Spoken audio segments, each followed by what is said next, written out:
صل على محمد وآل محمد۔ مباہلے کے جو باقاعدہ پیغامات ہیں کہ جو واقعہ ہوا تھا مباہلے کا، جس میں پیغمبر اپنے گھر والوں کو اس انداز سے لے کر گئے تھے، اور آج بھی وہاں باقاعدہ جو مدینے میں مسجد مباہلہ ہے، وہ جگہ کے جہاں پر مباہلہ ہوا تھا، اور وہاں پر دشمنی میں اس جگہ کا نام جو مسجد مباہلہ کے نام سے مشہور تھی، اس کا نام مسجد بنو معاویہ رکھ دیا گیا ہے۔ تو بہرحال اب پیغامات آپ کہہ دیں گی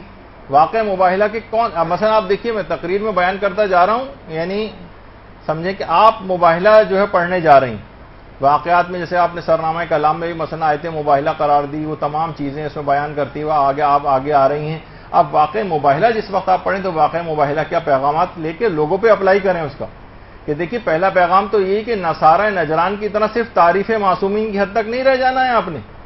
وہ بھی کیا کہہ رہے تھے؟ تعریفیں کر رہے تھے آ کر اہل بیت کی، آج ہم ایسے چہرے دیکھ رہے ہیں کہ پہاڑوں کو بھی اپنی جگہ سے ہٹنے کا حکم دے تو ہٹ جائیں،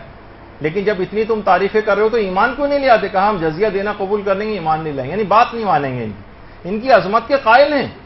کہ ہم پر عذاب نازل ہو جائے گا، لیکن کیا ہے؟ بات نہیں مانیں گے۔ آپ کہیں گے یہی والی تو چیز ہم بھی کر رہے ہیں، ہم مشاعرے کر رہے ہیں، ان کے فضائل پڑھ رہے ہیں، قصیدہ خوانی کر رہے ہیں، لیکن بات ہم ان کی ایک بھی نہیں مان رہے۔ نصارہ نجران کی طرح سے یہ تو نصارہ نجران مباہلے سے پیغام یہ مل رہا ہے کہ ہماری سیرت تو ان کی جیسی سیرت بن رہی، لوگوں کے غیرت کو جھنجھوڑیں کہ یہ کیا کرنے جا رہے ہو۔ اس واقعے کے صرف یہ کہ صرف ان کی تعریف کر کے چلے جاؤ گے تو نصارہ نجران کی طرح سے تعریف کر کے چلے جاؤ گے۔ تمہیں عمل کرنا ہے ان کی باتوں پر، اور ویسے ایمان لانا ہے جو کہ وہ لوگ ایمان نہیں لائے تو اس کے برخلاف عمل کرنا ہے۔ مثلا آپ نہیں، اب اس میں آپ خود اور بھی کر سکتی ہیں، ہمارے پاس اتنا وقت نہیں ہے۔ اسی طرح سے مثلا آپ اس میں پیغام یہ بھی دے سکتی ہیں، وہ کہہ رہے تھے نا کہ ہم ایسے چہرے دیکھ رہے ہیں، تو وہ واقعی ایسے چہرے دیکھ رہے تھے اور ان کی عظمت کے قائل تھے، لیکن عمل پھر بھی نہیں کر رہے تھے۔ دوسرا پیغام یہ ہے کہ تبلیغ میں دین کے لیے عورتیں گھر سے باہر جا سکتی ہیں۔ آپ ان سے کہیں آپ دیکھیے کتنے آپ دنیاوی کاموں کے لیے باہر جاتی ہیں، لیکن اسلام جب عورتوں سے تقاضا کر رہا ہے انہیں زیادہ تر وقت گھر میں رہنا چاہیے، اور وہ اسلام کے جو کہ عورتوں کو گھر میں رہنے کی تاکید کرتا ہے، لیکن جب تبلیغ دین کا موقع آ جائے تو وہی عورت پھر گھر سے باہر بھی آ جاتی ہے کہ جس کے نقش قدم بھی لوگ دیکھ نہیں پاتے تھے۔ تو اس سے اندازہ ہوگا کہ واقعی دین کی تبلیغ کے لیے اب مثلا عورتوں کو آپ جھنجھوڑیں کہ اگر بیٹی کبھی مثلا کسی مدرسے میں پڑھنے جا رہی ہے، کسی جگہ پڑھانے جا رہی ہے، کتنے لوگ جو ہے وہ رکاوٹیں کھڑی کرتے ہیں گھر والے، کیونکہ وہ قائل ہی نہیں ہے اس چیز کے۔ ان کو کسی نے آج تک بتائی یہ بات نہیں کہ اس کو جانے دو، یہ خود اپنی بھی زندگی سنوارے گی، دوسروں کی زندگی بھی سنوارے گی، پڑھانے جا رہی ہے، لوگ روکتے ہیں پڑھنے سے بھی پڑھانے سے بھی۔ تو تبلیغ دین میں اجازت ہے کہ وہ عورتیں جو ہیں وہ گھر سے باہر جا سکتی ہیں، لیکن کیا ہے کہ مکمل پردے کے اندر جانا۔ تو یہ سب چیزیں ان کو بتانی ہیں۔ یا اسی طریقے سے دیکھیے کہ مباہلے کے لیے یہ بھی ہے کہ پیغمبر پورے گھر کو اپنے ساتھ لے کر گئے تھے۔ مباہلہ کیا تھا؟ مناظرہ تھا، یعنی تمام گھر والوں کو پیغام یہ کہ گھر والوں کو اتنا مضبوط ہونا چاہیے دین کے اعتبار سے کہ کبھی کسی کو جواب دینے کا موقع آ جائے کوئی تو وہ کم سے کم اس کا کوئی جواب تو دے سکے۔ یعنی پیغام اس کے اندر یہ کہ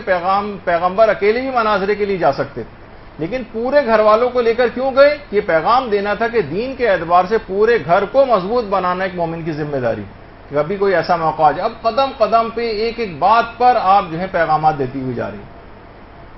اچھا، اسی طریقے سے یہ بھی آپ کو پیغام دینا ہے کہ خالی صرف اتنا آپ کو مضبوط بنا دینا ہے کہ اپنے گھر کے بچوں کو بھی کہ وہ کسی بھی غلط عقیدہ بیان کرنے والے کے ممبر پہ کسی نے جو بھی عقیدہ بیان کر لیا اس کو اپنا جو ہے وہ انہوں نے بھی عقیدہ بنا لیا۔ جو ذرا سا چرب زبانی آ کر ممبر پہ قافیے سے قافیہ ملا کے چلا گیا اسی کے ہم نظریہ ہو گئے۔ اس کا مطلب ہے کہ گھر والوں کو عقیدے کے اعتبار سے اتنا مضبوط ہونا چاہیے،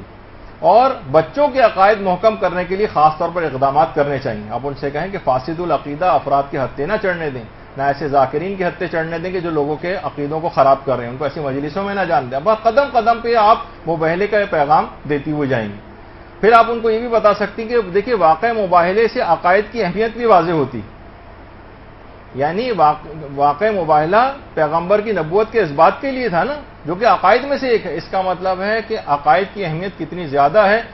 اور اپنے بچوں کے عقیدوں کو بہتر بنانے کے لیے باقاعدہ کر کے علماء کی خدمات لینی چاہیے۔ آپ ان کو احساس دلائیں کہ بچوں کو صحیح عقیدہ کیسے پتہ چلے گا، اسی طرح سے صحیح عقیدہ پتہ چلے گا کہ ان کو علماء حقہ کی عقائد کے سلسلے میں دلائل پڑھائے جائیں۔ خیر اس میں کتنی چیزیں بیان ہو سکتی ہیں، مثلا آپ آیت تطہیر بیان کر رہی ہیں اگر، اور اہل بیت کی طہارت کی باتیں بیان کر رہی ہیں، تو فقط اس تک نہ رہیں، بلکہ کہیں گے دیکھیے کہ اہل بیت کو پروردگار نے تمام نجاستوں سے دور کیا تھا، تمام خرابیوں سے دور کیا تھا، اور ہم انہی خرابیوں کے اندر پڑے ہوئے نظر آ رہے ہیں۔ تو ہمارے اندر کچھ تو اس عصمت کی کوئی جھلک ان کے ماننے والوں کے اندر بھی ہونی چاہیے نا۔ ٹھیک ہے عصمت مطلقہ جو ہے وہ اہل بیت کے پاس ہے، لیکن عصمت کی کوئی ایک پرسنٹیج 0.1%، 2%، 3%، 4%، 5%، وہ خود بھی تو چاہتے تھے نا کہ آپ کوئی گناہ نہ کریں، اور گناہ نہ کرنا ہی عصمت کی کوئی ایک ڈگری ہوتی۔ عصمت مطلقہ ان کے پاس ہے نا، ان کی کوئی برابری کر سکتا ہے نہ برابری کرنے کو کہا جا رہا ہے، لیکن ان کی سیرت پہ تو عمل کرنا ہے اور عصمت کی کوئی ایک پرسنٹیج حاصل کرنی۔ تو آیت تطہیر جو اہل بیت کی شان میں تھی، اس کو لوگوں پہ آپ نے تطبیق کی اور ان کو جھنجھوڑا کہ صرف ان کی صرف تعریف کی حد تک نہیں رہ جانا ہے کہ یہ گناہ نہیں کرتے تھے اور یہ سب ان کی فضیلت اتنی زیادہ ہے، بلکہ اس آیت تطہیر سے آپ کے اندر یہ سبق آپ کو لینا ہے کہ آپ کو بھی کوئی گناہ نہیں کرنا، اس کی طرف ان کو لے کر جائیں۔ یا مثلا خیبر کا جو قلعہ، کتنا زیادہ خیبر ہمارے یہاں پڑھی جاتی، کبھی یہ نہیں ہوتا کہ امیر المومنین، یہ نقطہ نہیں پڑھا جاتا کہ جنگ خیبر میں فتح کے بعد امیر المومنین نے اندر خیبر کے قلعے میں گھسنے سے انکار کر دیا تھا، کہا میں اندر نہیں جاؤں گا کہ کوئی یہودیوں کی ناموس عورتوں کے اوپر نگاہ پڑ سکتی۔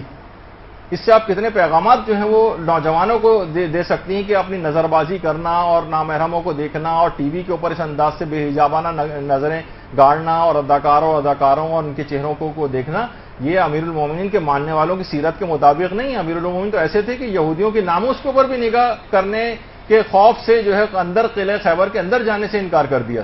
اب خیبر پڑھا جا رہا ہے اور اس سے لوگوں، ٹھیک ہے لوگ کہیں گے انہی کی طاقت تھی کہ انہوں نے 2 انگلیوں سے خیبر کے دروازے کو اکھاڑ لیا تھا، نہ ہم یہ کام کر سکتے ہیں، نہ خیبر آج ہمارے سامنے ہے، نہ ہمارے اندر اتنی طاقت ہے، بس ویسے ہی واہ کر کے اور واپس آ جائیں گے۔ اس میں جو ان کی عمل کرنے کی بات ہے، خیبر میں سے وہ والے پوائنٹ بھی تو نکال کے بتانے چاہیے، ورنہ اس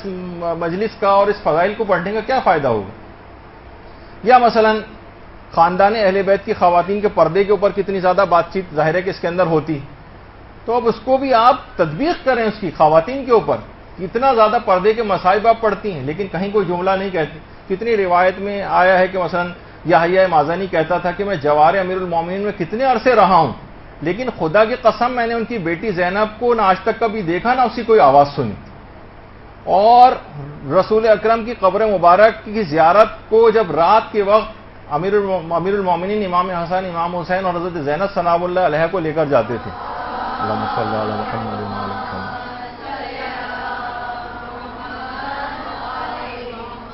اس حد تک پردے کی محافظت کرتے تھے کہ حضرت زینب سلام اللہ علیہ کے دائیں اور بائیں امام حسن اور امام حسین ہوتے تھے، آگے امیر المومنین ہوتے تھے، اور شام اور رات ہونے کا انتظار کرتے تھے قبر کی زیارت کے لیے آنے پر، اور قبر کی زیارت پر آ کر بھی امیر المومنین کا ایک طریقہ تھا، ہمیشہ چراغ کی لو کو مدھم کر دیا کرتے تھے۔ امام حسن نے جب پوچھا کہ بابا یہ آپ چراغ کی لو کو کم کیوں کرتے ہیں، تو کہا کہ میں نہیں چاہتا کہ تمہاری بہن کے چہرے کو کوئی جو ہے وہ دیکھ لے۔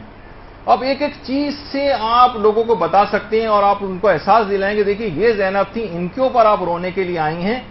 تو ان کی سیرت سے ہم کتنے دور ہو گئے، ان خواتین کے پردے وہ کیا ہو گیا۔